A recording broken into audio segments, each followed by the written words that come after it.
He's Nate Bauer. I'm Greg Pickel from Blue White Illustrated. We are on the field for the final time, Nate, in the regular season. Penn State a 28-0 winner over Rutgers. And it sure sounds like that this Penn State win, while most expected it, certainly didn't come without its fair share of hiccups. Obviously the big one, and hiccups and issues. Christian Veilleux has to come in and finish out this game. Played pretty well with Sean Clifford's sideline. But, Nate, as we just heard from James Franklin, there was a bit of a flu issue going through this Penn State team quite literally throughout the last few days. Through the team. Yes. I mean, not what you want going into any athletic competition, let alone obviously at this level. I mean, it just, he said that it was unlike anything that he's seen in all of his years of coaching, which I think he said was 35 years of coaching, whatever. In the ballpark. A while. He's been coaching for quite a while. You talk to some of these players, they said basically the same thing. They've never been around anything like it. And, I think it kind of speaks to this nature of expectations, right? Like, it's Rutgers. Rutgers has had some struggles. Well, they stink, so that's good. Yeah, you picked the right week to have this if you're going to have it, I guess. Yeah, and Penn State, right? But again, it's just you cannot assume wins. Right. And so for Penn State to have been able to, right, this was a not good Penn State offensive line through the duration of its first 10 games. Now you extract 3 of the starters. Yes, Rasheed Walker, Caden Wallace after one series, and Mike Miranda. And then a fourth, because I think Juice came out at one point. He came out for a drive, yes. Yep. So, look, like the fact that Penn State offensively was able to put 28 points on the board, which matches its season high in terms of points scored against the Power 5 opponent, I don't think that you could take anything away from them.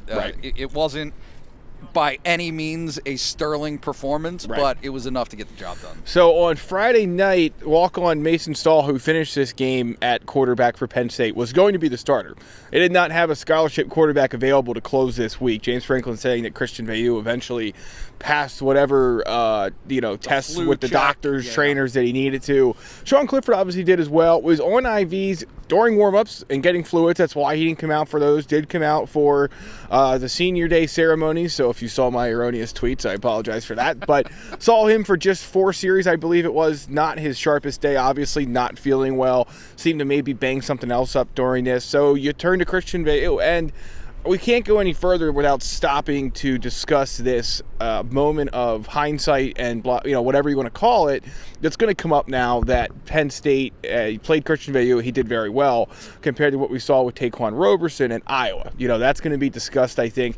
James Franklin was asked about it and more or less said they're allowed to get better as it relates to Christian Veilleux. I don't know. It's clearly Roberson wasn't available. The question that unfortunately nobody asked was, would it have been Roberson if he was available, or would it have been Veilleux? That would have been my curiosity. Yeah, I mean, the only thing that I would add to that is James Franklin had said during the week that Veilleux had passed Roberson. Correct. And so not just from a sickness standpoint, because at that point in the week on Wednesday, all of them had been available. Sure. Right. This was something that afflicted this Penn State quarterback group on Thursday, Friday, today, this week. And so the way they made it sound was like parts of the position group kind of got sick throughout the week as more trash blows around here at Beaver Stadium.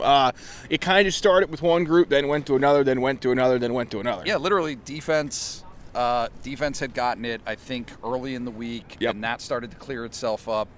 Franklin said that Curtis Jacobs was today. Threw up at breakfast. Was that the story? Yeah, that's what he said, yes. Hopefully you're not watching while you're eating dinner. Yeah, I mean, it's kind of crazy to think of that happening and then having to kind of adjust on the fly. But back to Iowa for a moment.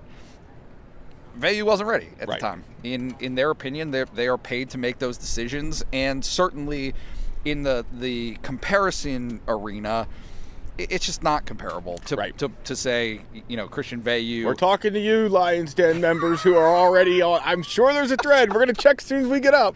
No, but it just it's very, very different. As Franklin said, starting at your 1 yard line, your 3 yard line, and your 2 yard line for your first 3 drives at Iowa, who at the time was number 3 in the country, then playing Rutgers, who has a very good defense, or a good enough defense, a defense that held most of its opponents, 7 of its opponents to 21 points or less this season. They've gotten blown out too, but that has been less frequent. So, no, I mean, look, Veilleux played well, and it's going to become very, very interesting what next week looks like. I think that my presumption right now is that Sean Clifford will be back. I would say I'd lean that way as well, yeah. But again, because you've got this confluence of not only was he sick before the game, but then he appeared to get injured during the game. Who knows what the what the ailment is going to be. Yeah, at this point, I think it's just fair to say that from a game-to-game situation, you don't know how much you're going to get out of him. It could be 4 quarters, it could be 2, it could be 4 drives like it was today. So you better have somebody ready to go. You better have a guy that you feel good about. They feel good about Christian at this point with good reason. He played pretty well today, some throws high and things like that. But, yeah, I mean, it's fun to play a second-guessing game, right? I mean, that's what we do. And let's be honest, it's going to be more fun, I think, for people to talk about that than it is this game that was, I mean, what was it, 7-0 at halftime, 28-0 by the end of the contest with Mason Stahl came in to close it out. I mean, it was Rutgers, and you're right. You can't expect to win, and certainly with what they were dealing with, you shouldn't have been necessarily guaranteeing a victory. But at the same time, a lot of people still look at it and say, it's Rutgers. So then we have all this other stuff to discuss. Look, the bottom line here is that this was a nothing game until, 5 Very minutes late left in the first half? Right, not even a minute. 3 minutes? Minute, yeah. So, no, like, this was not necessarily a guaranteed outcome. So for Penn State to have done it, I mean, look, we cannot keep going without mentioning the fact that Penn State's defense has been outstanding all year. They just have been really, really, really good. And you can debate the merit of how good their opponents have been at times offensively this season, but just another performance where, 1 or 2 times a game, just about every defense lets something up. And Penn State did. There was Rutgers eventually got into the red zone.